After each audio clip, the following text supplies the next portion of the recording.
Dear student, आज के session में हम कक्षा 10 गणित के प्रश्नावली 5.2 के सवाल नंबर 3 के चौथे सवाल को हल करने वाले हैं। चौथा सवाल जो हमारे पास दिख रहा है -4 प्रथम पद दिया है, दूसरा, तीसरा, चौथा और पांचवा पद हमें ज्ञात करना है, जबकि छठवां पद हमारे पास दिया हुआ है।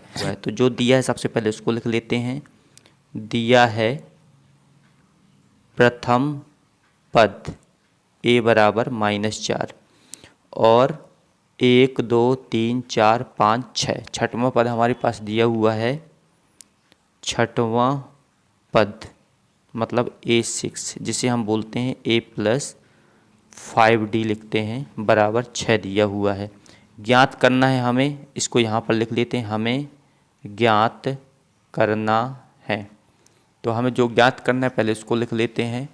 हमें ज्ञात करना है इसका दूसरा पद ज्ञात करना है, तीसरा पद ज्ञात करना है, चौथा पद भी ज्ञात करना है और पांचवा पद भी ज्ञात करना है। तो दूसरे पद को a + d लिखते हैं, तीसरे पद को a + 2d लिखते हैं, चौथे पद को a + 3d लिखते हैं और पांचवें पद को a + 4d लिखते हैं। हमने इसको यहाँ पर लिख लिया है कि जो भी हमें ज्ञात करना है।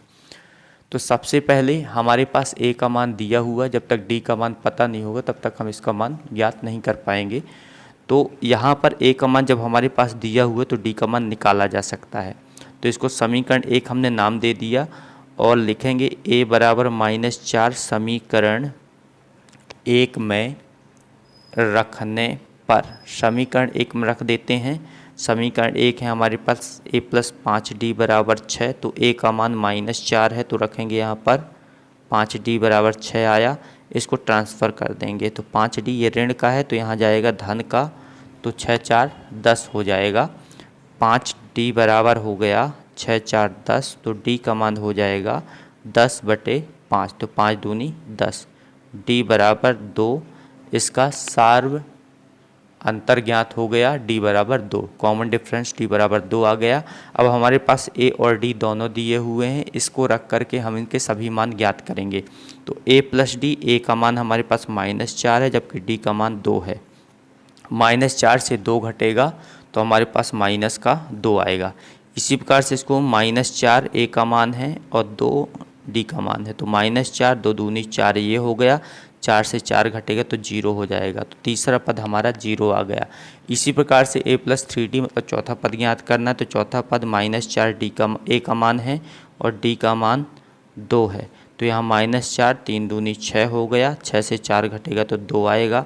और इसी प्रकार से -4 ये है, 4 गुणे d का मान 2 है तो -4 4 दूनी 8, 8 में से 4 घटेगा तो 4 आएगा।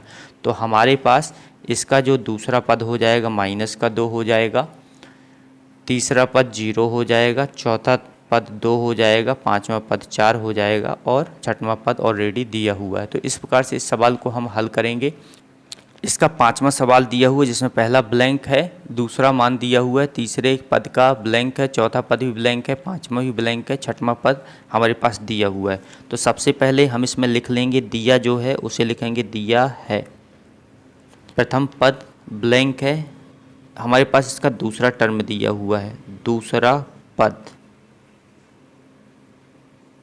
a2 बराबर, मतलब a2 को लिख सकते हैं a + d बराबर 38 और 1 2 3 4 5 6 छठवां पद दिया हुआ है। छठवां पद 6 टर्म दिया है a + 5d बराबर -22। हमें ज्ञात क्या क्या करना है उसको भी लिख लेते हैं। तो हमें ज्ञात करना है, हम इधर लिखेंगे हमें ज्ञात करना है। हमें ज्ञात करना है इसका प्रथम पद a बराबर ज्ञात करना है, फिर तीसरा टर्म ज्ञात करना है और चौथा टर्म ज्ञात करना है, पांचवा टर्म ज्ञात करना है। तो तीसरे टर्म को a + 2d लिखते हैं, चौथे टर्म को a + 3d लिखते हैं, पांचवें टर्म को a + 4d लिखते हैं। इसमें मान रखेंगे a और d का और आगे इसके मान निकालेंगे। तो हमें a और d का मान यहाँ पर ज्ञात करना होगा क्योंकि हमारे पास a का मान जो है ब्लैंक है, खाली है, तो a और d दोनों का मान ज्ञात करना होगा।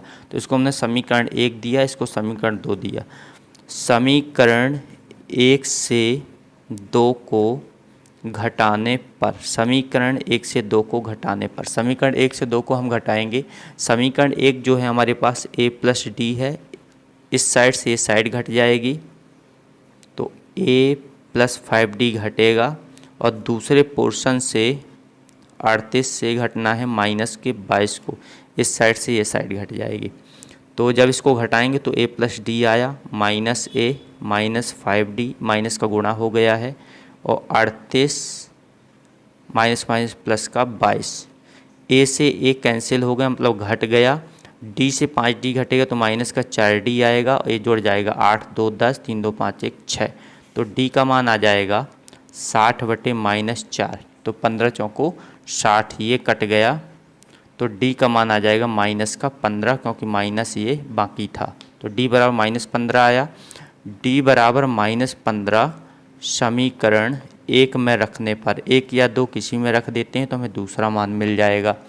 समीकरण 1 हमारे पास है a प्लस डी बराबर 38, तो यहाँ पर रखेंगे d का मान, तो a प्लस डी मतलब माइनस 15 बराबर 38 है, तो a बराबर निकालेंगे तो ये माइनस का 15 इधर जाएगा, प्लस का हो जाएगा, जोड़ देना है तो a बराबर हो जाएगा 8 5 13 3 1 4 1 5 53, a का मान 53 आ गया और d का मान माइनस 15 आ गया। अब a और d का मान इसमें रख देंगे और हमारे पास सभी टर्म फाइंड हो जाएंगे। तो a का मान आया है 53,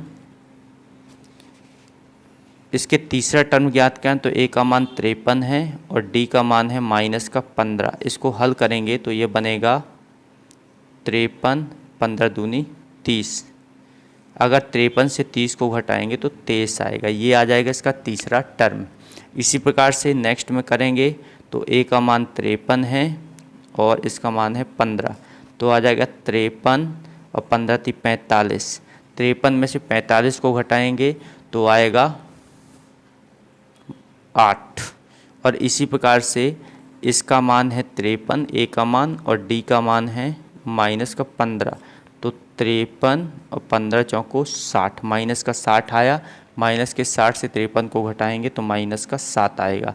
तो हमारे पास a3 23 है और a4 8 है और a5 7 है।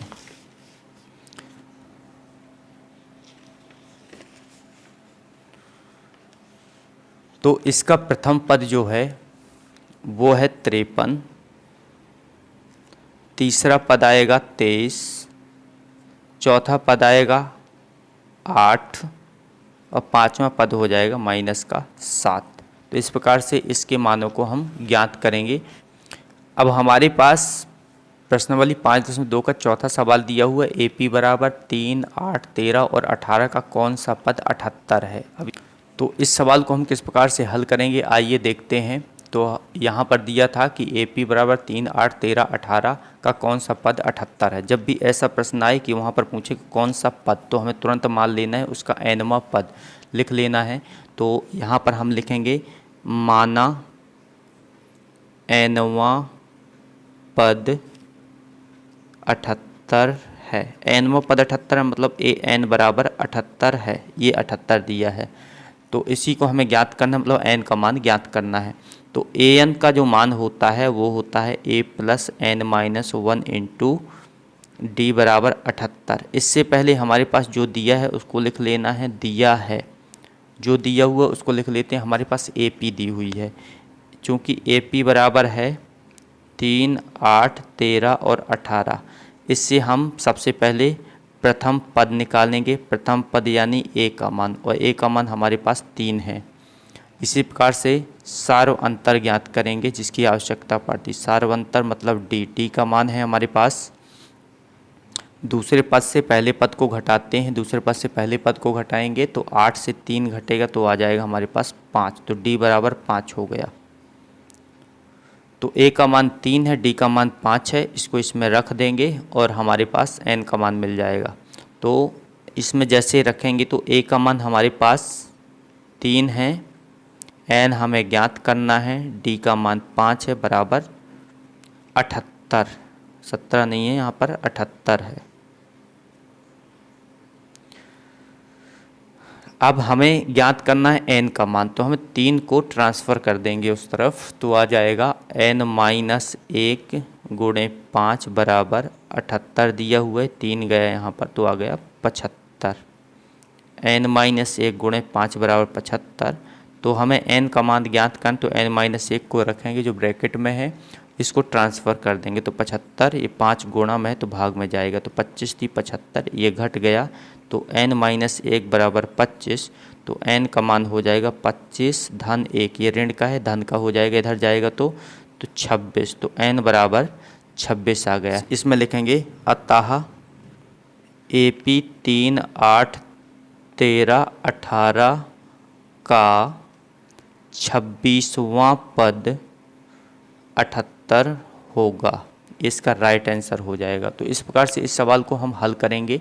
सबसे पहले इसमें हमें AP से A और D का मान ज्ञात कर लेना है, मतलब प्रथम पद और सार्वंतर ज्ञात कर लेंगे और उसे फिर उसके nवें टर्म पर रख देंगे, वहाँ से n का मान हम ज्ञात कर लेंगे।